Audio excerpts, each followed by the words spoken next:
Hi, everybody. All right. So good to see you all. Welcome. Thank you for joining us as we hear from Stefanie Mansueto. I hope everyone's coming prepared to discuss harnessing your gifts and sharing with the group. So I'm your host, Rhea Quet with CWLI, and I'm going to be just working quietly in the background. So if you need anything, just let me know. I'm going to monitor the chat box. So if you have any questions during the session, we'll also open the floor for Q&A towards the end as well. So if you don't have all of your questions answered during the session, we'll make sure to loop back at the end. And Stefanie, she's made this a very interactive experience for everyone. So hopefully you come prepared to jump on Mentimeter to answer some questions throughout our time together and just learn about your fellow leaders here in CWLI. So I'll include the link in the chat box below in just a second. But really, without further ado, I'm going to turn it over to Emily Elrod, who serves on our program advisory board, to introduce Stefanie. Hello, everybody. Thank you so much for joining in today. I am so excited to introduce Stefanie. I want to introduce her as the person that I know. She is a loving mother. She is an amazing wife.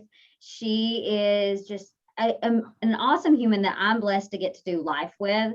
So yes, she also has JPMorgan Chase. She's and I am beyond excited. I don't know if y'all know who Jay Shetty is, but he is a very influential leader in itself, but his course, it may just sound like it's another coaching course. It takes a year and it's a lot of work for her to get to where she is today. So I am excited to pass it over to Stefanie, not only a future leader, but also an amazing leader currently, but also a dear friend. Thanks, Emily. That was so sweet. And I really feel excited to be with you guys today. I haven't really been able to leave my house in about a week and a half because I am suffering with a crazy unknown allergic reaction. So I have hives. My hives on my neck are so much better, so you can't probably see them anymore. But on my torso, they are like in the healing process, but it's not comfortable. So I've had to cancel every in-person meeting. So this is so fun that I get to be with people and I feel like I'm out of my pajamas. So I'm really happy. And as Emily just mentioned, I did just recently become certified through the Jay Shetty Certification School as a coach. And I started last November, so it did take a long time, but my final panel exam was last Wednesday. And so I feel really fortunate to be done with kind of that chapter, but growing in that process. And so what we're going to talk today about is a lot of what I kind of went through on that journey, and that I think is really important for people to stop and think through before they make any big life changes. And I don't know that I would have done that if I hadn't had the opportunity to learn from somebody like Jay Shetty, who was a monk and who is a purpose coach. And so I just want to bring a little bit of that nugget to you and give you that opportunity ahead of time. So I'm going to share my screen.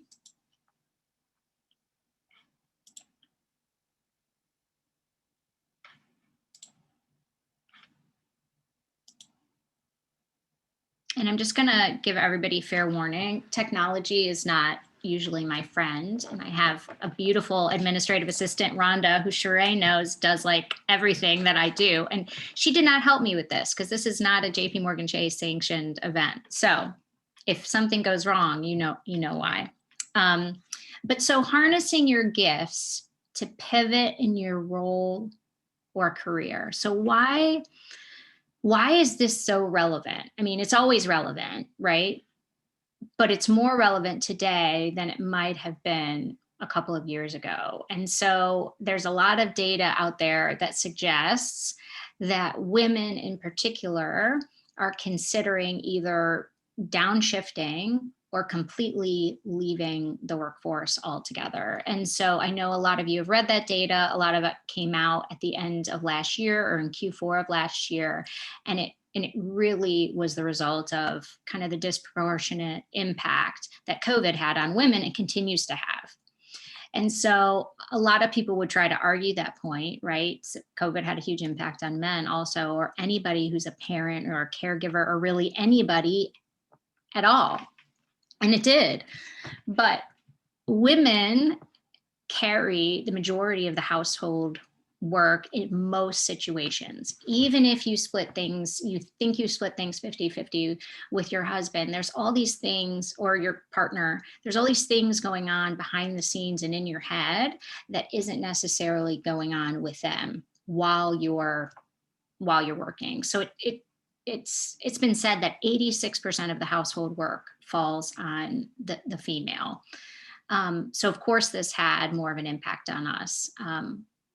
But there are other reasons that it's relevant. So Microsoft did a study this year that said that 46% of all employees that they surveyed, male or female, are considering a complete change in their career. And so that's a really, really high number. And it's not just a role change in their current organization, it's a complete career change. So why is that amongst all genders? So there's a really high rate of burnout right now, which I know is no surprise to anybody. So the frequency of virtual meetings was so much greater than in-person meetings that we became a lot more productive, a lot more efficient, and had a higher tendency for burnout. And now we're mixing virtual meetings with live meetings, and navigating that puzzle has been really interesting. If you speak, I don't think she's on here, but if you know Emily Ramsey, half her days virtual, half her days in person, and she is running around the city like a mad person because the virtual meetings are back to back. And so burnout is higher. And then unhappiness. So why is everybody suddenly unhappy? So you might not believe this, but there was a slight increase in happiness when we went to remote work. And that sounds really odd, right? Because everybody was complaining and drinking cocktails like, oh, my virtual homeschooling, and everybody's like pulling their hair out. But people actually, overall, there was a slight increase in happiness with transitioning work to home. So a lot of the major organizations, and certainly the smaller companies that are probably represented here today, have shifted back. And so there's uncertainty with shifting back, your schedules change, childcare, so people are unhappy. And so that just creates really some context about what's going on. So now we want to hear who's on the call today, who's on the session today. Which category do you fall into? Because people are in motion, and we really want to hear where you're at and what you're considering today. So if you go to www.menti.com and enter in that code, you'll be able to, and I'm going to do it too, you'll be able to vote.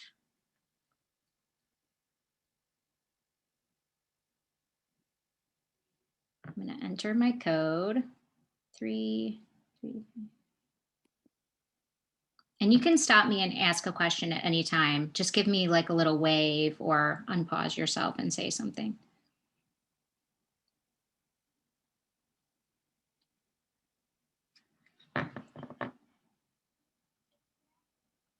Okay. I'm going to wait one more second. There we go. Oh wait, I'm going to move my Zoom people. This is a fun little tool. Emily Elrod introduced me to this, and it just makes sessions so much more interactive and fun and engaging. All right, so it's about, okay. So we have about, I'd say 40-something% looking at changing careers completely or starting a business. We have a little bit, maybe 49%. We have someone interested in absolutely leaving the workforce for probably various reasons. And about half of you looking to stay on your current path, which is great. But there's a large chunk of you that are considering making some serious decisions. And leaving the workforce is a major decision. I used to think it was an easy decision. Like, I want to spend more time with my family. Really, the only decision is financial, but it's a huge decision. And there are all sorts of groups and coaches specifically focused on helping mothers and leaders, female leaders, navigate that so that they don't pull out of the workforce. And the big reason is, you know, corporations, if you look down in the bottom right, corporate America is really at risk of losing all their top female talent. Not all, but a good portion. You know, you have to think at the top, the numbers become pretty small from a female perspective, and they become even smaller with minority females. And so if you lose a handful, you lose a lot. And so prior to either exiting the workforce or making that shift or starting your own business, you really need to dedicate time to creating some awareness around what you bring to the table, what you want to bring to the table, what your values are, and then digging into what your purpose is. And that sounds really great, but how do you do it? So this is the one big question I love to ask and think about. Are you where you are because someone offered you a job, or you knew what mattered to you, and then you really worked to make that happen?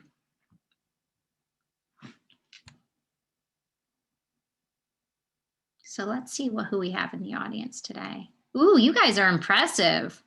This group is impressive. You should be giving this presentation. All right, they're my people. They're my people. They're coming up. They're coming up strong. Oh my gosh, this group is really impressive. Well, I'll tell you, for everyone who has gotten where they are today because someone kept offering them the next promotion and so they got recruited out of school, I feel you. I love my organization. They're an amazing organization. They do a lot of great work around the world globally. But did I ever sit down and put a lot of thought and heart and time into my path and purpose and where I should be? No. It sounds like some of you have, a lot of you have. But if you want to dig into that further, we might have some good, I might have some good suggestions. So everybody talks about awareness, right? You need awareness before you do anything. Well, what is it, and why does it really matter, and how do you get it? When you stop and look at some of these points about awareness, do we really know these things about ourselves today? Do we understand what beliefs we hold? Do we understand, are those beliefs true? Are they holding us back from doing things? Do we know what really excites us to get up in the morning?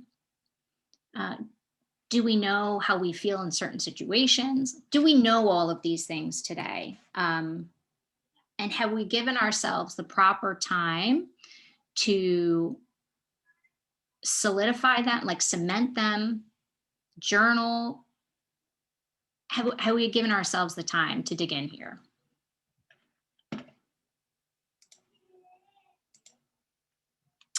So these are some areas that kind of help create awareness. And I know these are buzzwords, right? So mindfulness, everybody talks about mindfulness now. If you're on Facebook for like 2 minutes, you'll hear somebody talk about mindfulness. It's like so annoying, right? Because everybody's talks, you should meditate every day.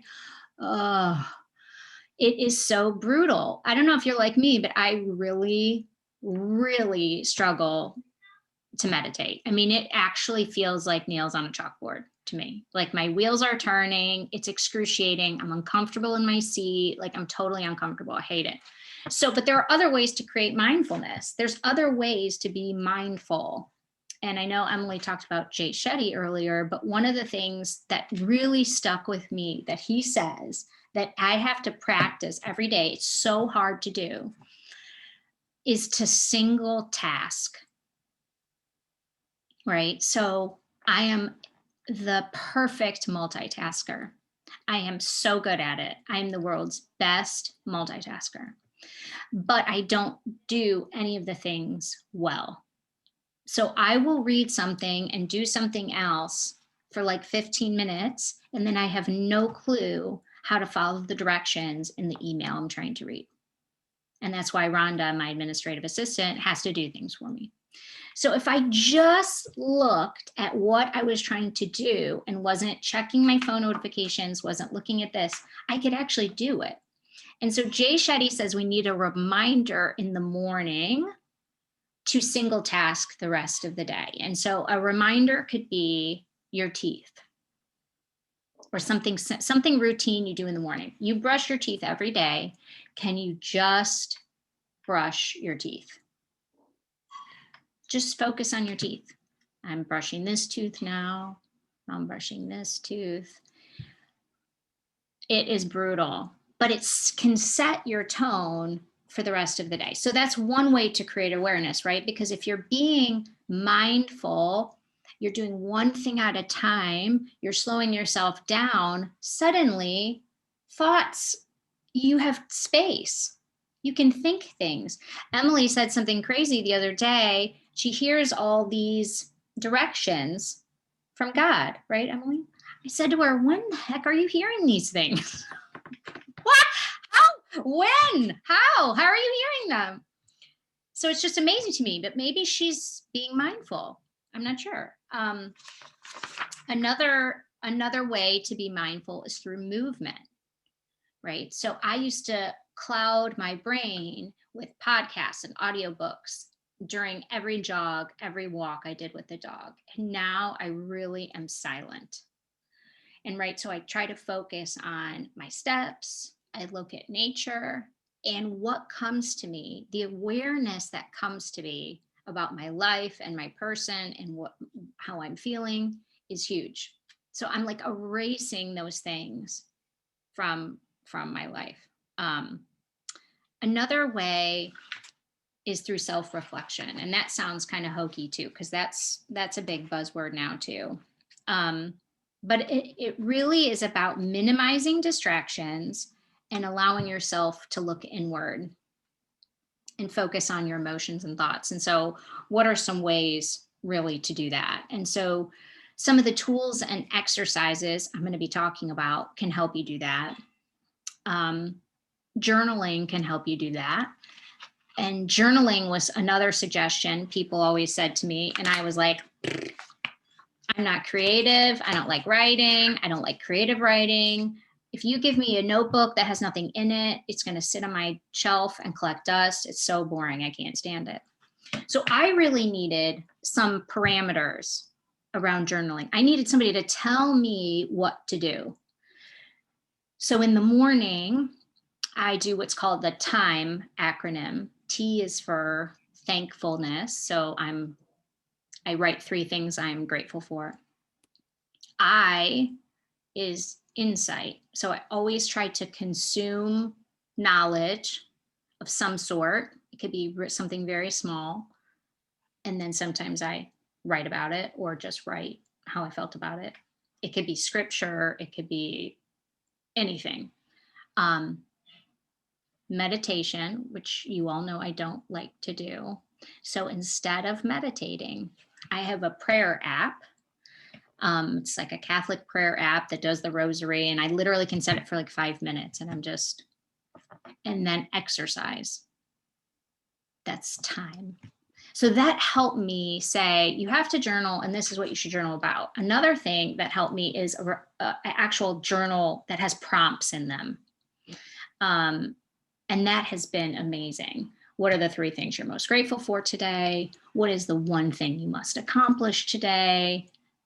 What's the next thing, if you accomplish that you would like to, all those things have really, really been helpful. And in the journaling, you can create some affirmations, which has also really been helpful. Another great tool for awareness is through coaching and being engaged with a coach.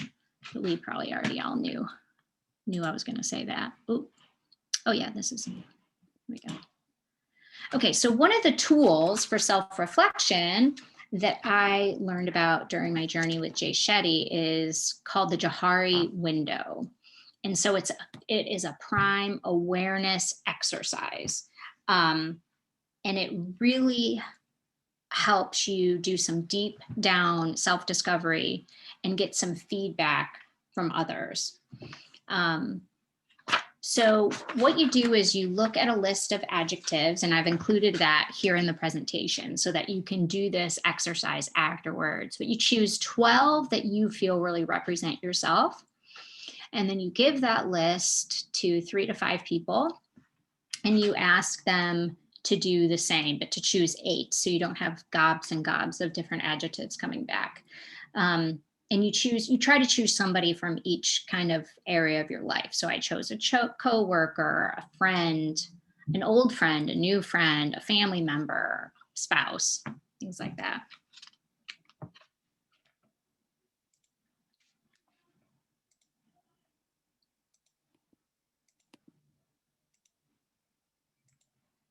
I'm having a slide freeze. Oh, here we go. Okay. Here's our list of adjectives. So you can do this exercise at home. And so once you've collected all of the feedback, you place the adjectives into these quadrants. And you really think about how can you grow your area of authenticity or openness. So your authenticity pane is how you see yourself and how others see you. It's open, it's out there. It's your bright, shining gifts to the world. Your hidden pane is how you see yourself, but others do not see you. So really about how can you move that? How could you move your hidden gifts that are there? They're in there, you know they're there. How could you let other people see them? The blind spot is how others see you, but you don't know. You don't see yourself. And so how can you use that knowledge to move your path forward and to pivot? What do you do with that? So the whole goal is to kind of make your authenticity pane as large as possible while shrinking the blind spot and the hidden pane. And so everybody's really lucky today because I asked a special volunteer to do this ahead of time. Oh, here's my thing. And here are her results. So they look a little messy, but that's only because she has a lot of unknown adjectives. And I wanted to include them all so that she had the ability to talk about any if she wished. But Christy Smalley is on with us today, and she did this exercise ahead of time. Christy is a yoga instructor. She's an entrepreneur. She's a mother of 3. She's an avid community volunteer, and she is a complete dynamo. So Christy, if you want to unmute yourself, I'm going to probably start asking you some questions so we can dig into this. But if you look at her open area, man, she's got it. She has got it work going on. Assertive, confident, independent, dominating. Christy, you agreed with that and everybody saw you as that. It's amazing. And you're a new entrepreneur. So these are amazing gifts that you bring to the world. But I'm so curious, what were the biggest surprises to you in your blind spot that others saw that you maybe didn't see? Well, silly. I don't know if I see myself quite as silly unless I'm with my kids. Oh, I love silly. Yes.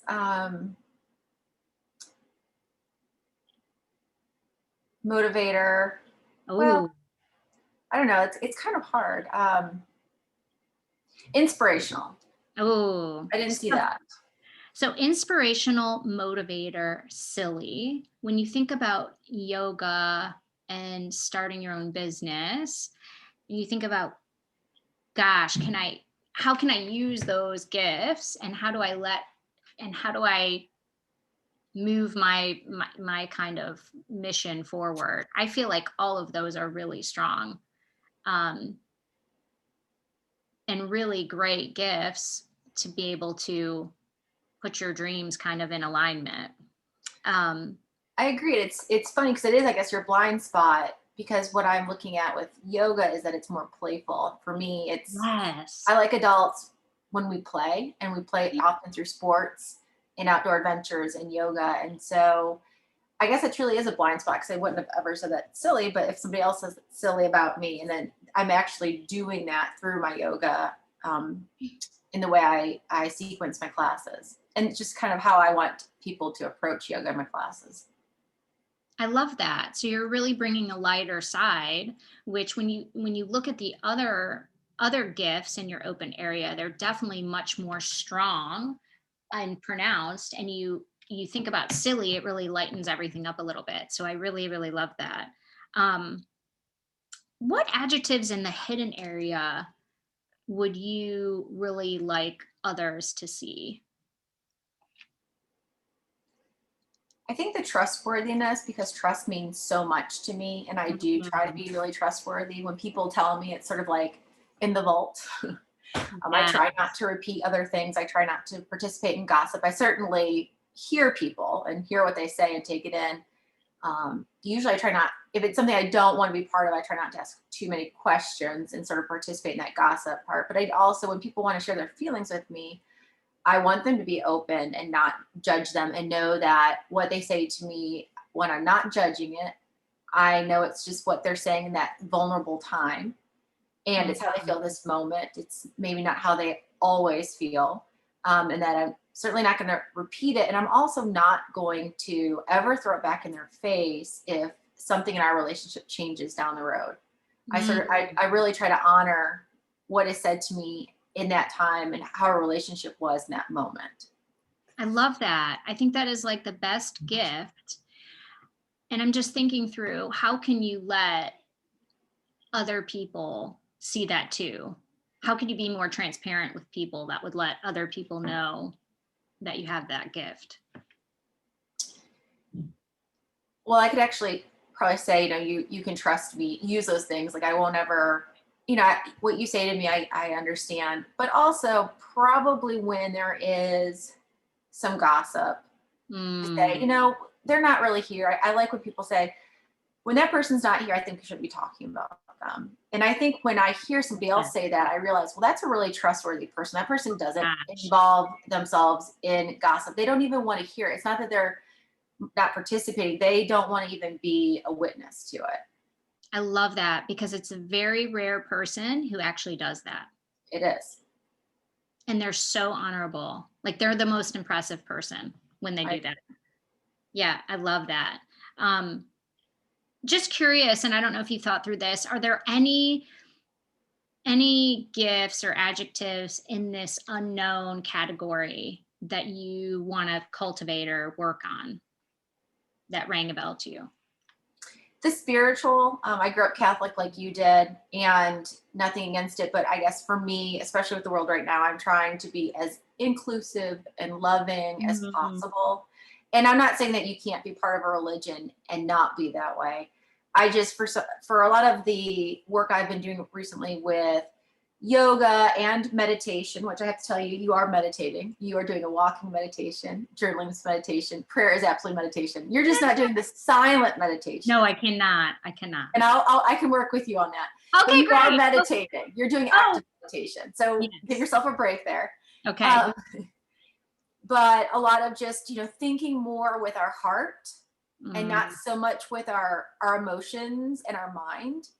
And when you think with your heart, you're much more open to, if you want to say, the energy of the world, which I think is spirituality. And that includes people's religions and people's, again, just the heart. There's something about the heart, and trying to think with your heart or lead with your heart over your emotions in your head. If we are only working with our head and our emotions, we're really making life difficult, and we're not open to a lot of the things around us. Yes, I love that.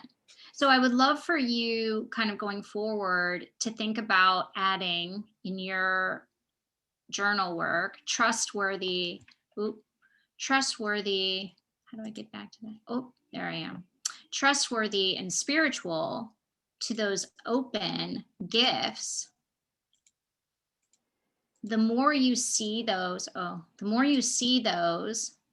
and affirm those, the more they become a reality. Okay, so my presentation went all wonky. Thank you, Christy. And she's not quite done yet. So we know what her open gifts are. We know what she wants kind of her presentment to the world to look like. And I really challenged her to think about what she values too. This is one area that I hadn't kind of cemented early on. I knew what I valued loosely, but I hadn't put any kind of formality around it. And so if offered the next great job or the next great role, I wasn't lining that up necessarily or thinking about how that fits into what I value and is it in alignment. So I really, really suggest people kind of do that work up front. So this is another Mentimeter, but it's going to create a word cloud with what we value. And so you could choose 3. And if you want some kind of examples, oh gosh, they're on the next page. So I don't want to do that. Let's do just blindly what you value, top of your head.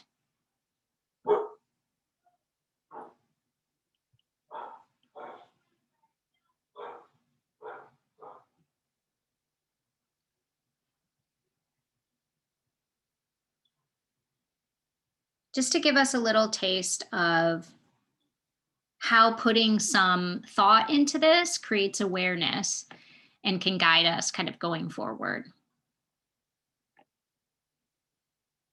Ooh, I love this. So you see the larger words are the words that more of us said. So we value a lot of the same things. And I love this: family, authenticity, honesty, time. Oh my gosh. Yes. I said flexibility, but that's what I meant. I think I meant time. I got to remember that because words, I've also realized during this process, words are very important. So getting the right word is super, super important because I feel like it can lead you in a different direction. So I love this, but it just took you a second. So over the next 2 slides, I've actually given you like 2 huge word banks full of values. I'm going to talk through some kind of questions that help you think through how you evaluate which one of these should be on your top 5 list. So these are our words, and this will go home with you so you can think through it. Oh. So I'm going to leave it on the second page here. Oh, sorry, guys. Oh, geez. Oh, here we go. Here we go. I'm going to leave it on the second page here and really ask you to think about what motivates you, what gets you up in the morning, what do you enjoy talking to your friends about, what do you want to happen by the end of your life, what would you be happy about? I'm going to go back to the other page. Everybody should be able to say, these are my top values. And if you ever talk to Tangela Johnson, she knows and will tell you at the beginning of every session, if you're getting to know her or you're on a committee with her, she tells you right away what they are. So it's just laid out there and everybody's on the same page. So Christy, I'm so curious, how did this exercise go for you? And we'd love to hear your values, 1, but 2, were they in alignment with your open area of gifts from the Johari window? Well, I'll start within the values I chose were friendly, kind, adventurous, trustworthy, and dependable. And I would have to go back and see my window. Here, we'll go back. We'll go back. If you have that. Yeah, I have it. It's right here. Okay. So pretty different. Pretty different. And I think the values that I want to portray are the values I really admire in other people. And it's interesting because kindness is something that when I met my husband, I just immediately, how kind he was to everybody. And then my children, when we do the teacher parent conferences, every time the parents or the teachers will say, my kids are really kind. And I'm like, that is probably the best compliment that you could give my children. And that I want to hear that they are kind. And so I want to continue working with that on me. And then friendliness, it's not that I don't think I'm friendly. I'm a little bit more reserved. I'm not like right up in your business out of respect, but I often, I don't think that's always viewed as being respectful. I think it's viewed as maybe being unfriendly and standoffish. So I need to work on, I feel like I'm a friendly person, but once you get to know me, so maybe having that first impression or one of the first impressions to come off as more, I know Christy, she's very friendly. Adventurous. I'm getting back to that for sure. Kids help. Older kids help. And like we've already talked about the trustworthiness, and I think dependable and trustworthy are very similar. Yes. But when you say you're going to do something, and you're challenged a lot with this with children, but your job or whatever, when you say you're going to do something, it is so important to do it or communicate that I know I said I was going to do this. I can't get to it right now, or I wasn't able to. So I think being dependable means that you will either do it or communicate that you can't do it and ask for help. So somewhat you're moving towards that goal of getting whatever it was that you said you're going to do done, even if it may not be you.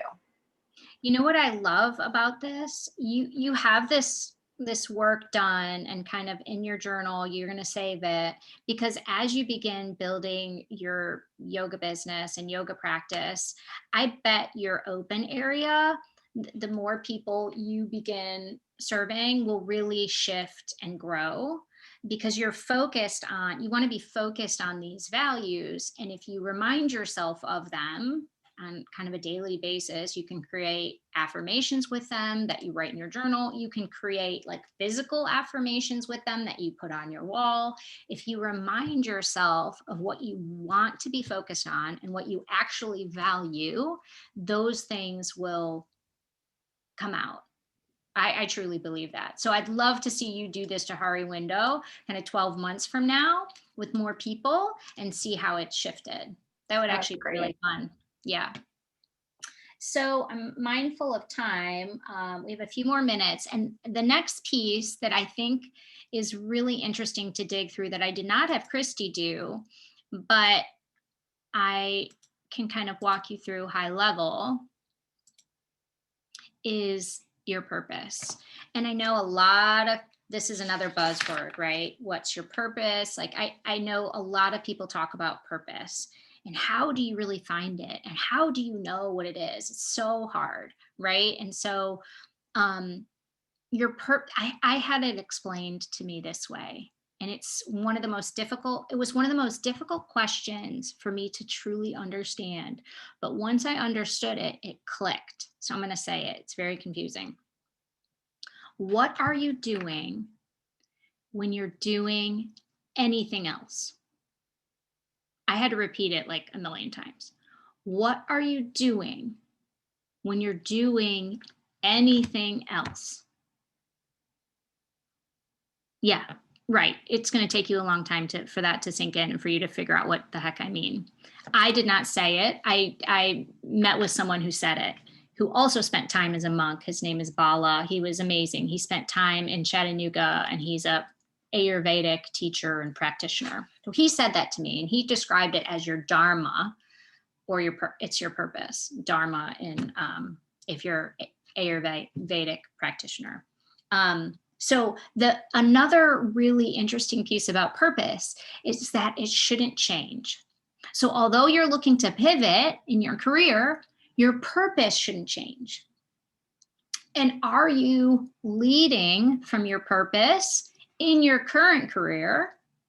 And if you're not, that could be a lot of the reason why you're unhappy. And if you were, your current career or role may be okay, and you might not want to leave the workforce. But you got to dig in and figure out what that is, and can you live that out in your current place? And if not, what place can you live it out? I'm going to go to the next slide.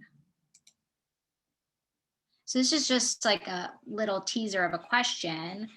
What service do you currently provide brings you joy. So what do you currently do on your daily basis, either at home or at work, brings you joy?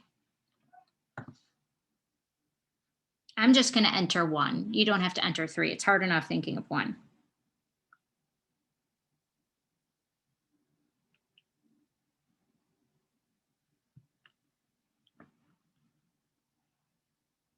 Oh,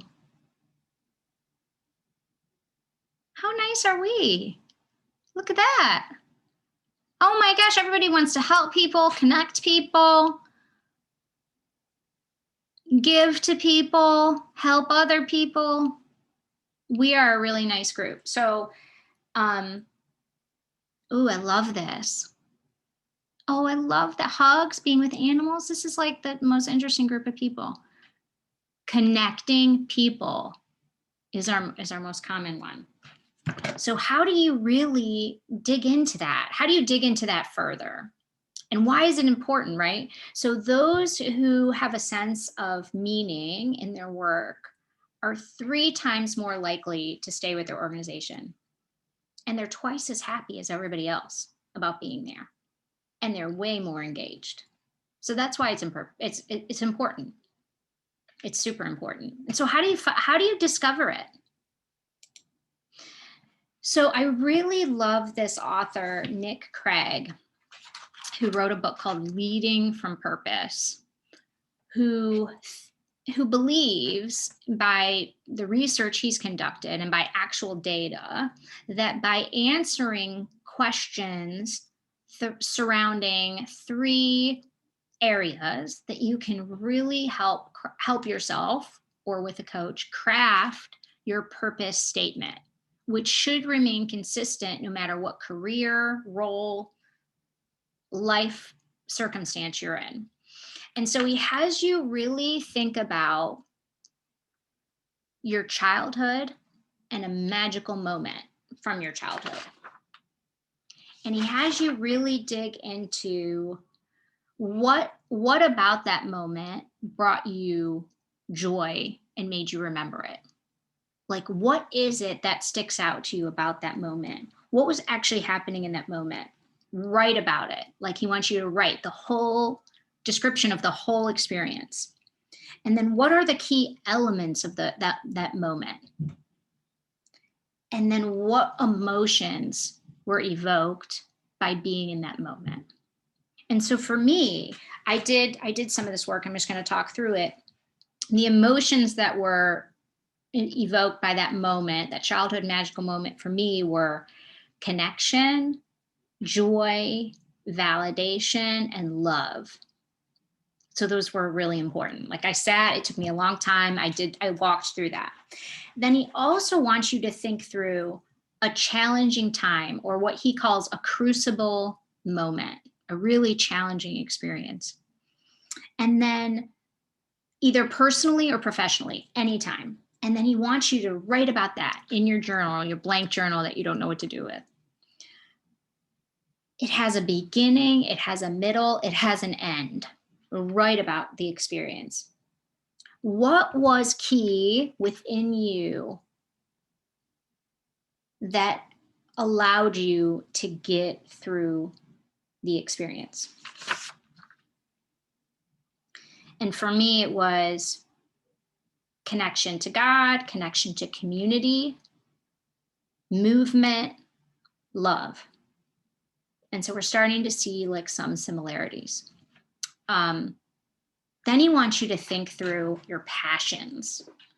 What activity or interest have you had of your entire life? You don't have to be good at it. It doesn't have to be anything related to your job. Nobody has to even know that you do it, but you love it. You just love doing it. How do you feel in those moments? Who are you in those moments? And what are the emotions that come to you if you put yourself in that scenario? And he goes really deep on these, like several questions. And so for me, it was I feel energized, connected, community, and love. So then you think about, okay, so what's the thread between all of these scenarios? If I have all these scenarios and they're meaningful, the emotions invoked in these scenarios are meaningful, what is the thread behind them? And so for me, the biggest similarities were connection, movement, love, and community. I had a hard time using love to create my purpose statement. So I thought about, what else does love mean? And to me, it's kindness. And so this was my kind of initial draft of my purpose statement. Actively, because being active is like super important, connecting people through movement, community, and kindness. And so then I stopped to think, okay, so I have this purpose statement. How does it align with my gifts that I'm portraying to the world, my really open gifts, Christy's open gifts, and my values, what I value? Are they all in alignment? Are there areas that I need to focus on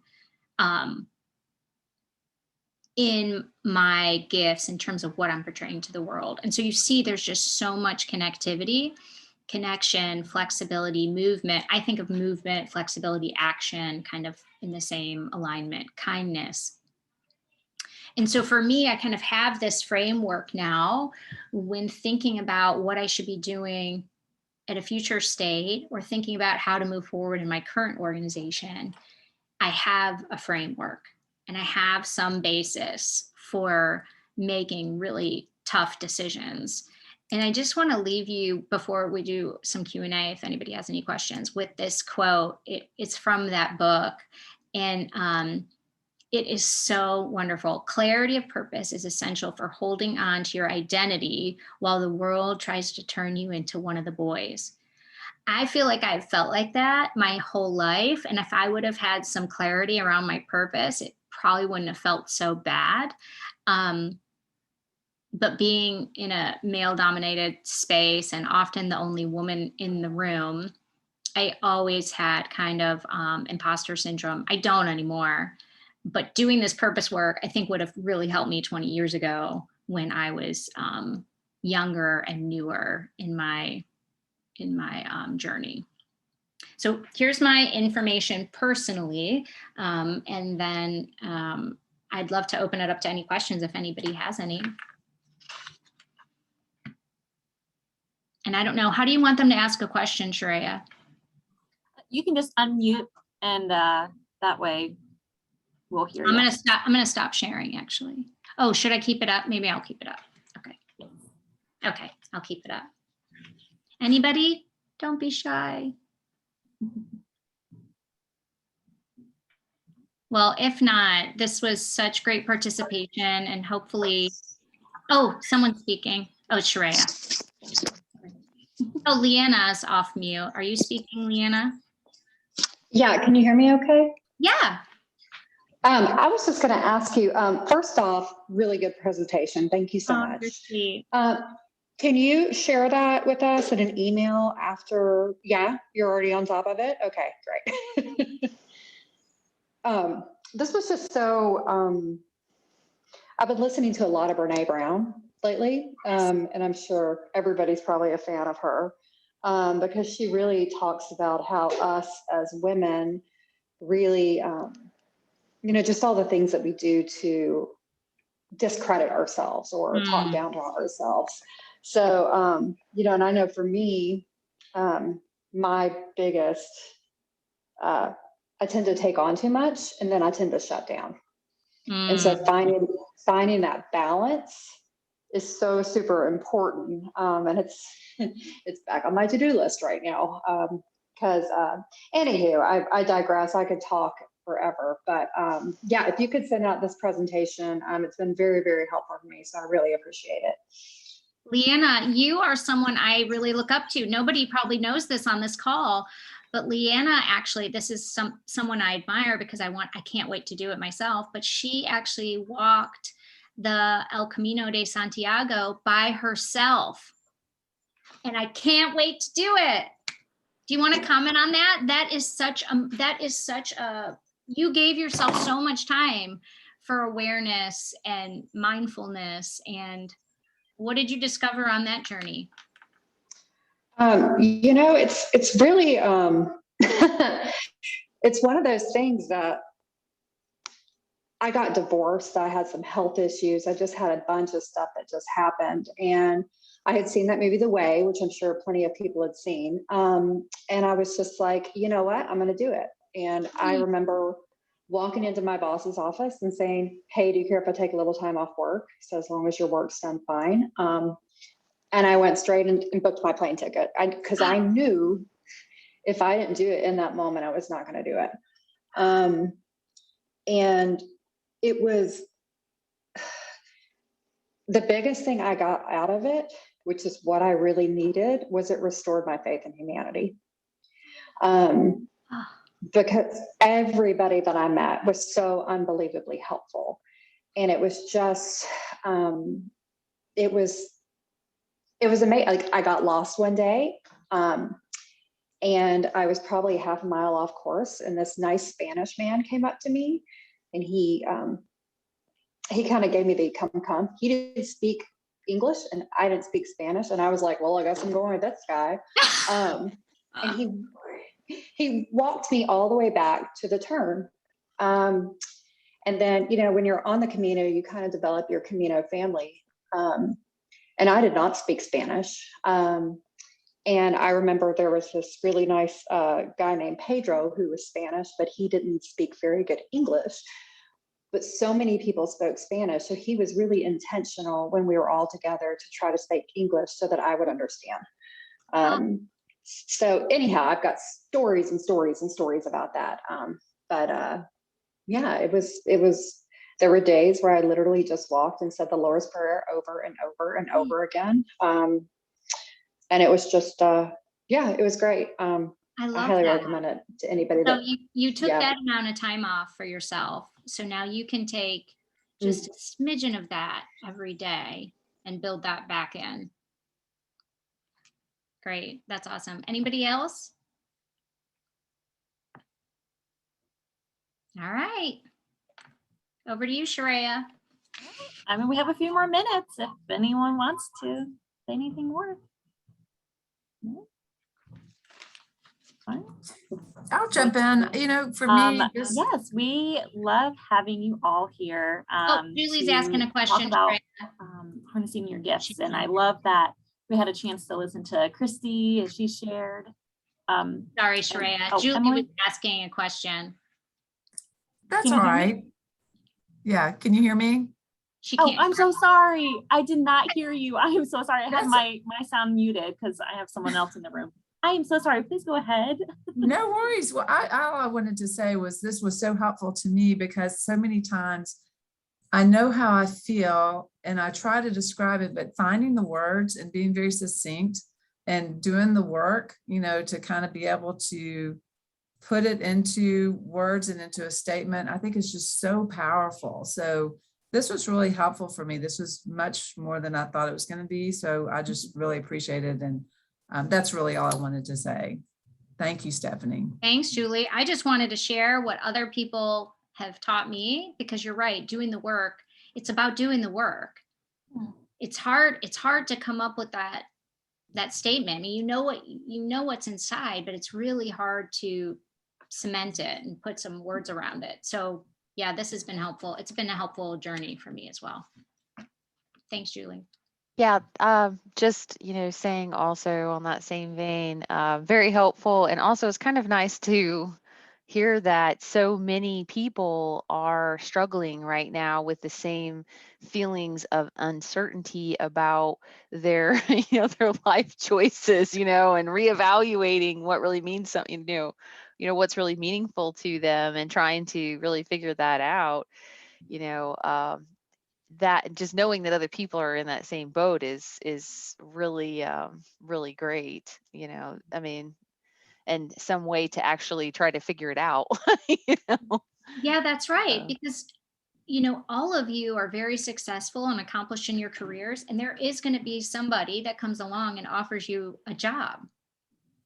and it might be more money, and it might be a promotion. And without sitting down and like going through a process, whatever process it is, or working with somebody to help you kind of navigate that, you may blindly take it, and you're not going to be any more fulfilled or satisfied because you change organizations. As a banker, I mean, I know that bankers move around all the time, and the grass is not greener. If you're unhappy for a reason. And it could be because you're not leading and practicing from your place of purpose, or it could be that the values of the organization are not in line with your values, or that you're working for somebody whose values are not in line with your values.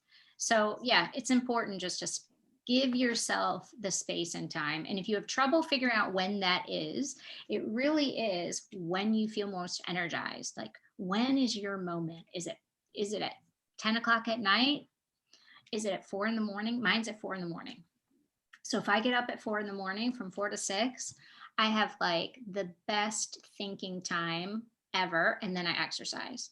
If I miss that window, the thinking time for the day is gone. Like, I have no other time where I could be creative or thoughtful. And so then I don't. And a coach is really a thinking partner, right? So they're not going to come and tell you what you should do, even though I like to do that. I've learned not to do that, and to really just reflect, help people, to really help them be a mirror and reflect back to them what they're already thinking and feeling, and being a partner to think through some of these things. So it's not easy being a coach. It's been one of the hardest it's one of the hardest things I've ever had to learn. And I'm still learning, still practicing, clearly. But thanks, everybody. Thanks, Kristen. Good seeing you. Thanks, you. Julie. We were all kind of laughing in the chat box about your waking up at 4 o'clock in the morning. Oh, I love it. We're all having a laugh. I love it. I make like the best. I have an espresso machine. Oh my gosh. I make like the most heavenly thing ever with turmeric and cinnamon. I cannot wait to do it every day. I know, I'm crazy. Well, thanks everybody. I think we're right kind of at 12:30. Yeah. Thank